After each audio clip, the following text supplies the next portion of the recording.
samurai. No, you are more than that. Alright, good morning and or good evening to anyone and everyone listening. This is No Nonsense Reviews, and if you don't know about me real quick, I go by the name Danson, and I'm a musician and a part-time art teacher.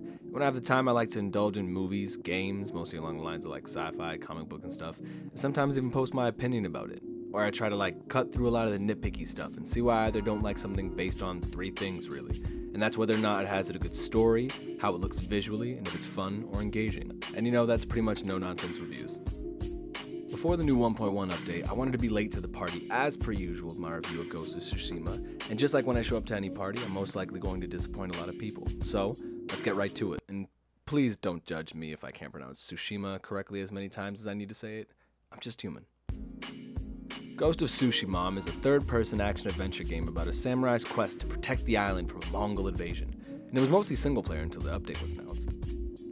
Ghost of Tsushima is the, 10th and 11th game to come out by developer Sucker Punch Studios, and if you don't know who they are, either like me, haven't paid attention to developers, and now you're trying to scramble and learn the names as quickly as possible to sound educated, or you were broke and couldn't really afford to play many games growing up. Also like me. So if you don't know who they are, Sucker Punch Productions is a studio behind the infamous series, and for you OGs out there, they're going to probably make yourself known in the comments regardless about how I feel. They're also known as the people who brought you the Sly Cooper series, which they make a really cool nod to both of these series inside of the game. But let's get back to that. Also, it's YouTube, so spoilers, you were warned. The story follows Jin Sakai, the last remaining lord and samurai member of the Sakai clan, alongside his uncle the Jito, Lord Shimura, or Lord Big Hat, and a small army of samurai. They prepare to defend the beach of Tsushima against an immediate Mongol invasion. And listen, they just toss you in that bitch, and it is brutal. I realized it was brutal after Lord Shimura sends his, what I'm assuming to be, best man, advisor, whatever, Lord Adachi to face the enemy invaders. And I mean, that's when we meet this meathead motherfucker, Kotal Khan. No, wait. Kodan Khan. I don't know, they're brothers, something like that. Either way, it's savage. He fully disrespects Lord Adachi and completely mops the floor with his head. My jaw was locked to the floor, and I knew I was already going to be in this game. From that moment on, I was locked in. From there we follow Jin as he storms the beach, and, the samurai are, let's not play around, they're just fucking destroyed. They're wiped out, and all of them except for Jin and his uncle, who's taken prisoner by, the Khan. Jin wakes up and does, the most rational thing ever. He goes straight for the Khan, and it is the most savage and badass thing ever up until the moment he actually gets to the Khan. Right there, he gets tossed like a fresh level player entering a final level boss. Like, he's literally tossed over the side of the bridge and into the water, and I was screaming at this point. I was furious, but most importantly, my pride was hit. Jin wakes up, saved by Yuna, bless her soul. She's a thief, and she helps Jin not only get himself right, but she starts helping him plan and get revenge on the Khan and free his uncle. Not without saving her brother Taka, of course, which is the lifeblood of this entire game, to say the least. But anyways, I digress. Jin's a samurai. He's about honor and a very strict code like his uncle, the Jito. When we fight, we face our enemy head on. And when we take their life, we look them in the eye with courage. This is what makes us samurai.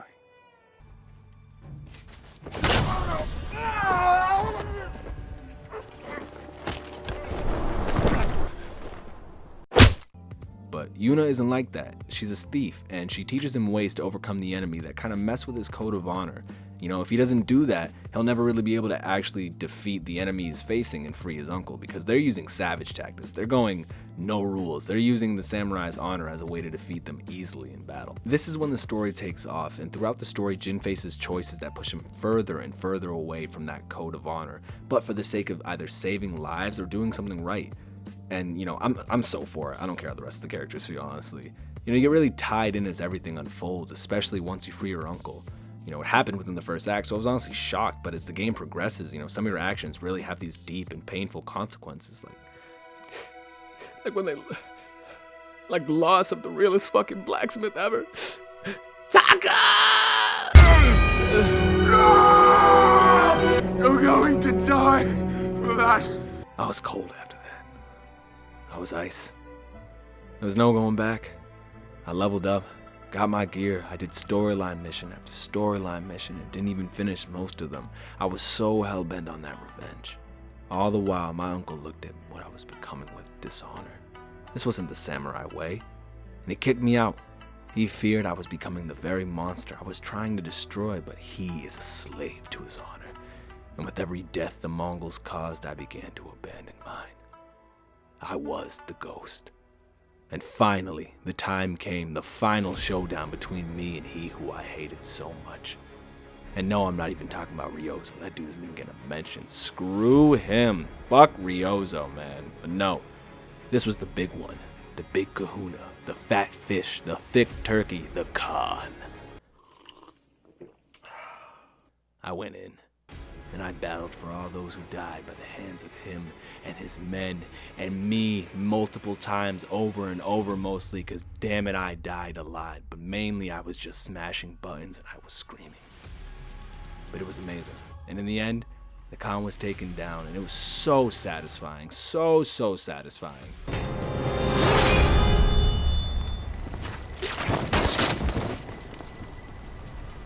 But that wasn't it.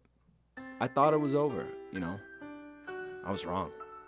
There was still one more fight left. And that fight would be the hardest of all. You know. Jin's uncle, my uncle, the Jito, had called to see me. I knew it was coming because, like, well, on the ride over, it was completely silent on the horses, and slowly, you know, we rode to Jin's family's grave. You know, I didn't know much of that shit, you know. But I was like, all right, listen, this is really, you're gonna kill me, aren't you? I didn't know how much it would hurt, though, you know. But I decided to give him an honorable death, and, you know, let me know what you did in the comments. I actually want to know what ending you chose. And I almost choked up when Jin was crying, when he was sitting there holding his uncle. I literally choked up. That last fight was amazing, and it was painful. And as you can tell from my dedication of trying to tell the story, the game had an amazing story. 10 out of 10. It locked me in from the moment that opening cinematic hit. Honestly, it was great. I don't even think I gotta say much on this game visually. Like, specs be damned. I don't care whatever you're playing it on. You could be playing this shit on a Game Boy, and this will look amazing. I mean, look at this. Look at this. Listen to this.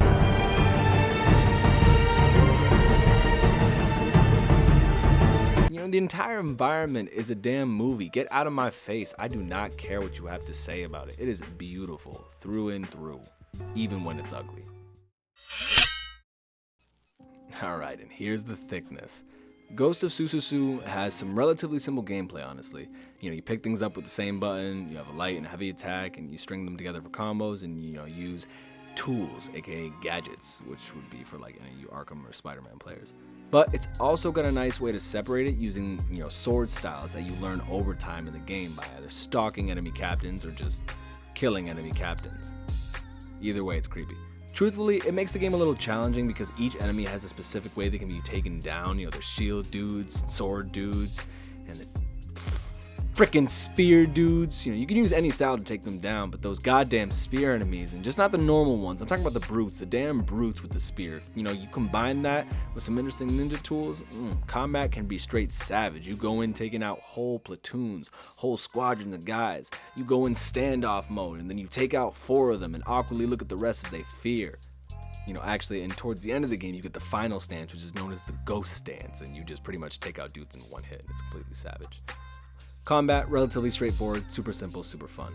Also, I just want to say I appreciate how the Mongol outfit that you actually have to work for can be used as a disguise and not just as like a story mission piece, because then I can choose to sneak in like a ninja with all the ninja moves I've learned, or I can just walk in there and literally murder everyone while looking them in their eyes, and that is a win in my game.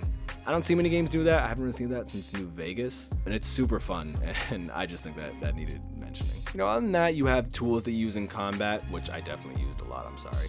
I was using smoke bombs left and right, dropping the bitches everywhere, poisoning dudes, it was great, and the arrows, I was blowing dudes up with explosive arrows, you know. That's combat though, and this game has a lot to do inside of it to help you level up. You've got the usual freeing villages, you've got the errand boy missions, you've got the usual side quests that can go from simple to really complex in story because the characters have chain missions and you get really attached to them and get sad sometimes. I personally just kept getting distracted by, you know, shiny things on the road and killing random people that looked at me funny. I'm a child, so I just hunted down pieces of clothing like this amazing bag hat. I love it. Look at it. But even the way you find them is pretty engaging, albeit a bit glitchy at times, super glitchy at times. It can be a bird or a fox, and they lead you to cool items, upgrades, chop blocks, or sometimes crickets that you capture and hold captive so they can play you songs from a flute that changes the weather.